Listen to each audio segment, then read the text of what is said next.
क्या करूँ, फरमाइशें आ रही है हमारी, क्या ही गलती। अच्छा, आप गा लो फिर। गुड दे दे भैया। 4 बजे। ओ जी दिलवा मेरा है राम जी, वो नसीब में काहे ना। ओ जी दिलवा मेरा है राम जी, वो नसीब में काहे ना। जिकरला तुहके पूजनी वो हमके चाहे ना, कि जिकरला तुहके पूजनी वो हमके चाहे ना। तजी दिलवा मेरा है राम जी, नसीब में काहे ना।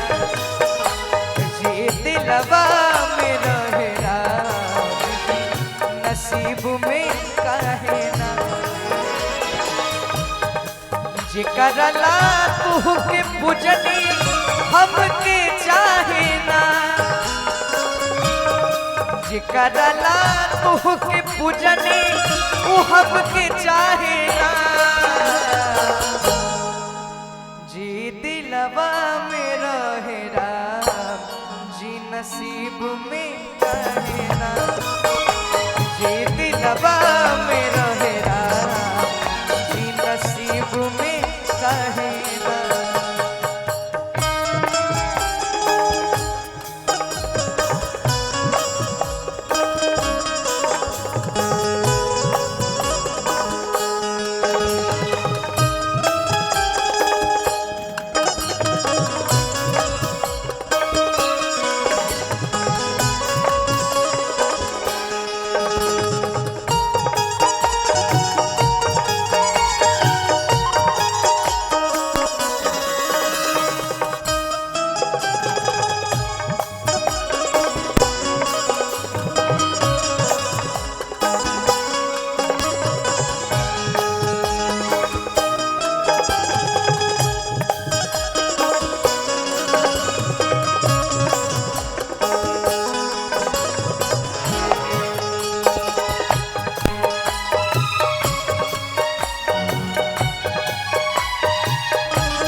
गुड नेम बस।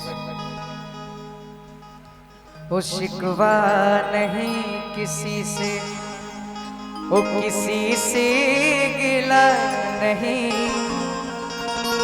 वो नसीब में नहीं था जो वो हमको मिला नहीं।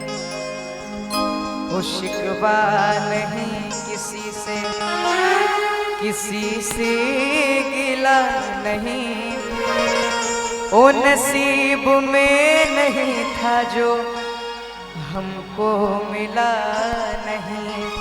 लेकिन एक बात और कहेंगे, ओ तू पसंद है किसी और की, ओ तुझे देखता कोई और है, ओ तू दिल में है किसी और की, ओ तुझे मानता कोई और है। और आइए फिर सैड सॉन्ग गवा गई। अब किस्मत में देखिए, यहाँ जोड़ा बनने जा रहा है। किस्मत में न रहलू अब का गाएंगे आप, यहाँ जोड़ा बनने जा रहा है भैया। गुड दे दीजिए। अब शादी विवाह के गीत की तरफ चले जाओ, कन्यादान गीत।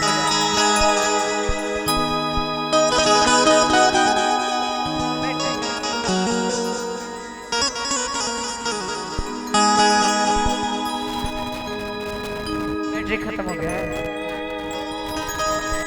आवाज कम कर दीजिए, कम कर दीजिए। एक गीत गा के खत्म किया जाए। हाँ हाँ, मुर्गी। एक हमारे राजा भाई की फरमाइश है, एक लाइन बस मुझे मुर्गी मरवा लेना बाबू।